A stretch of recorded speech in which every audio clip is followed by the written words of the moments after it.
আসসালামুয়ালাইকুম। Samsung Galaxy S24fe launch করে দিয়েছে finally fan addition ১ বছর পরে। বস, এখানে কি খারাপ দিক থাকছে এন্ড কি ভালো দিক থাকছে সবকিছু বিস্তারিত আলোচনা করতে চলেছি এই ভিডিওতে। সো ভিডিও অবশ্যই শেষ পর্যন্ত দেখবেন, না হলে হয়তো আপনাকে পস্তাতে হতে পারে। আমি কিন্তু কারো ক্ষতি করবো না। তো চলুন শুরু করি। স্যামসাংয়ের বস কন্টেন্টের কথা বললে এখানে কিচ্ছু নয়, শুধুমাত্র রয়েছে security cabin, SIM register and documentation. Samsung এখন তো চার্জ আদায় বন্ধ করে দিয়েছে, বাট বিল কোয়ালিটির কথা যদি বলি বস, তাহলে কিন্তু এখানে সলিড বিল কোয়ালিটি পেয়ে যাচ্ছেন, যার ডিজাইন যা S20 সিরিজের মধ্যে থাকছে। লাইন আপে ক্যামেরা থাকছে, back side and front side plug থাকছে, তবে ব্যাক সাইডে প্রোটেকশন থাকছে Gorilla Glass Victus plus, front সাইডও প্লাসই থাকছে, বাট অ্যালুমিনিয়াম ফ্রেম থাকছে। আগের থেকে একটু আপডেট করা হয়েছে। বাট ভাই, যদি ফ্রন্ট সাইডে আসি তাহলে ব্যাজেল দেখুন কতটা মোটা দেওয়া হয়েছে, অ্যান্ড চিনও অনেক বেশি রয়েছে। যা চিপ প্রাইসে লঞ্চ করেছে না ভাই, ৫৬,০০০ প্রাইসে। এই প্রাইজে একটা ফ্ল্যাগশিপ ডিভাইস ব্যাজেল অ্যান্ড চিন এত বেশি হয় কেন আমি বুঝি না। তবে আপনাদের মতামত কিন্তু অবশ্যই কমেন্টে প্রকাশ করবেন। তবে এখানে ওয়াটার রেজিস্ট্যান্স IP68, তবে থিকনেস থাকছে 8 mm অ্যান্ড 213 গ্রাম ওয়েট থাকছে, যা ফ্ল্যাগশিপ ফোন ওয়েট ঠিকঠাকই রয়েছে। তবে ভাই সব মিলিয়ে যদি বলি ডিজাইন অ্যান্ড বিল্ড কোয়ালিটি একেবারে সলিড। বস, এবার ডিসপ্লেতে আসি, তাহলে প্রথমে 1 নম্বর কমে দেখতে পেলেন এখানে, যেখানে রয়েছে ব্যাজেল অ্যান্ড চিন অনেক বেশি, যা ফ্ল্যাগশিপ ডিভাইসে এরকম হওয়ার অবশ্যই কোনো কথা না। তবে এখানে ডিসপ্লে রয়েছে 6.7 ইঞ্চের full HD plus dynamic AMOLED 2X display. এখানে এলটিপিও কিন্তু ইউজ করা হয়নি। অবশ্যই ফ্ল্যাগশিপ ফোন এলটিপি ইউজ করা অবশ্যই দরকার ছিল। ডাইনামিক অ্যামোলেডের থেকে এলটিপিও অনেক ভালো কোয়ালিটি প্রোভাইড করে।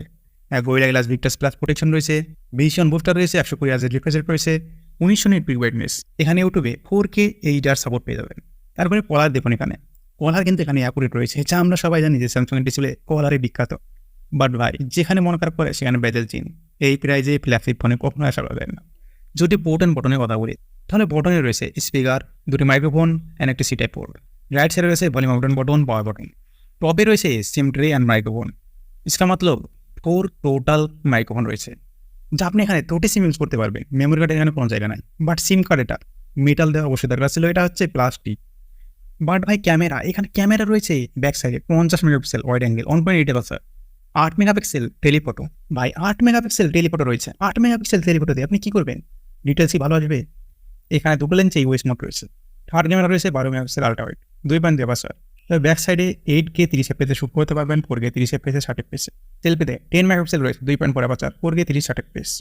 এখানে টেলিফটো লেন্স দিয়ে আপনি 3x অপটিক্যাল জুম পেয়ে যাবেন অ্যান্ড 30x নর্মাল জুম পেয়ে যাবেন, ডিজিটাল জুম। 30x দিয়ে জুম করে কোয়ালিটি এরকম আসে। আরও কিছু স্যাম্পল আপনি দেখতে পাচ্ছেন, যা কিন্তু ন্যাচারাল রয়েছে। স্যামসাংয়ের কলার সবসময় একটু ইমপ্রুভ করে দেয়, যা খালি চোখে দেখতেই অবশ্যই ভালো লাগে। ফটোর দিক দিয়ে স্যামসাং কিন্তু অনেক এগিয়ে রয়েছে, যা পঞ্চায়েত আপনি দেখতে পাচ্ছেন, যেখানে ডিটেলস ঠিকঠাক রয়েছে, কলারও ঠিকঠাক রয়েছে, নয় সেখানে নাই বলে চলে। ব্যাক সাইডে আরও কিছু ফটোসেট আপনি দেখতে পাচ্ছেন, তবে ফ্রন্ট সাইডে ভিডিওগ্রাফি দেখতে পাচ্ছেন আপনি। আমার মনে হয় এখানে ঠিকঠাক ডাইনামিক রেঞ্জ কভার করেছে, কলারও এখানে ঠিকঠাক রয়েছে, তবে আরেকটু ইমপ্রুভ করার অবশ্যই দরকার ছিল। ব্যাক সাইডে ভিডিওগ্রাফি দেখতে পাচ্ছেন, যার কোয়ালিটি একেবারে বেটার রয়েছে। নাইট মোডেও আপনি কিছু স্যাম্পল দেখতে পাচ্ছেন, যেখানে এই ফোনটি ফটোগ্রাফিতে ডিসেন্ট বললে ঠিক হয়, বা টেলিফটো লেন্স এটা যদি বাড়িয়ে পারও দিত তাহলে আরও ভালো। বাট গাইজ, যদি প্রসেসরের কথা বলি, তাহলে কিন্তু এখানে রয়েছে Exynos 2400, যেটা 15 নভেম্বরে তৈরি হয়েছে। এর CPU স্পিড থাকে 3.1 GHz। জিপিও এখানে রয়েছে Xclipse 940, যার অ্যান্ট্রপি স্কোর অনেক বেশি হাই আসছে, যা অলমোস্ট 17 লাখ।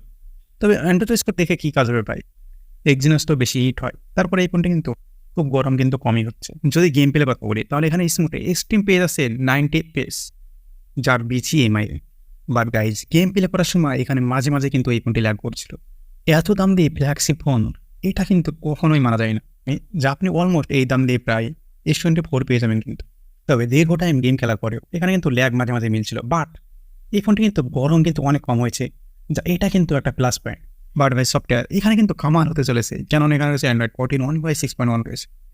এখানে বারবারকে AI ফিচার পেয়ে যাবেন আপনি। গ্যালাক্সি S24 সিরিজে যে AI ফিচার রয়েছে না, সবগুলো আপনি এখানে পেয়ে যাবেন। তবে বস, এখানে সফটওয়্যারে 7 বছরের ওএস আপডেট অ্যান্ড 7 বছর সিকিউরিটি আপডেট রয়েছে, এটা কিন্তু অনেক বড় ব্যাপার।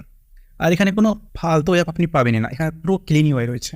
এই ফোনের সবথেকে বড় ফিচার, আপনি হোম বাটনে প্রেস করার পরে কোনো জায়গাতে আপনি সার্কেল করলে সেই জায়গাটার ছবি বলুন আরও কিছু ডিটেলস চলে আসবে, যেখানে আপনি সেটা বাই করতে পারেন, সেটা কী জিনিস সব কিছু দেখতে পারবেন। তাছাড়া আপনি যদি কোনো ইমেজ চেয়ে কোনো জিনিসকে সরাতে চান, তাহলে সেটাকে সার্কুলার করে দেবেন, সেটা কিন্তু সরে যাবে অটোমেটিক। এক জায়গা জিনিসকে আলাদা নিয়ে আসতে পারবেন, কোনো সাবজেক্টকে নিয়ে আসতে পারবেন। আসলে অনেক কিছু কাস্টমাইজ রয়েছে, গ্যালাক্সির এই ফ্ল্যাগশিপ সিরিজে এটাই সব থেকে বড় প্লাস পয়েন্ট, যে এর এআই ফিচার, যেখানে আপনি ওয়ালপেপার থেকে শুরু করে লক স্ক্রিন থেকে শুরু করে আপনি সব জায়গাতে কাস্টমাইজ করতে পারবেন। তাছাড়া বস ফোন করার সময় তখন সঙ্গে সঙ্গে লাইভ ট্রান্সলেট করতে পারবেন। বাট ভাই ব্যাটারি রয়েছে এখানে 47 এর ব্যাটারি, যা আগের থেকে একটু আপগ্রেড করা হয়েছে। 25 ওয়াটের ফাস্ট চার্জার, আরে ভাই ফাস্ট চার্জার না এটা, 1 ওয়াটের ওয়্যারলেস চার্জার। ফোনের দাম কত ভাই? এই দামে তো 45 ওয়াটের মিনিমাম দেওয়ার দরকার ছিল। 8GB 256GB, যার প্রায় 66,000 টাকা। এই দামে এই ফোনটি অবশ্যই কোনোভাবে নেওয়া যায় না। আপনি গ্যালাক্সি S23 আলট্রা নিতে পারেন, এই দামে সেম দামে এখন অ্যামাজনে পাওয়া যাচ্ছে, এর থেকে অনেক ভালো হবে। বাট ভাই আপনি যদি এই ফোনটা নিতেই চান তাহলে কিন্তু ওয়েট করতে হবে, হয়তো কিছুদিন ওয়েট করলে এই ফোনটার দাম তার অনেক কমে নিয়ে আসবে। সো আজকের ভিডিও এই পর্যন্তই। ভালো লাগলে একটি লাইক করে চ্যানেলটিকে সাবস্ক্রাইব করে পাশে থাকবেন। ভালো থাকবেন, সুস্থ থাকবেন, দোয়া রইল। আল্লাহ হাফেজ।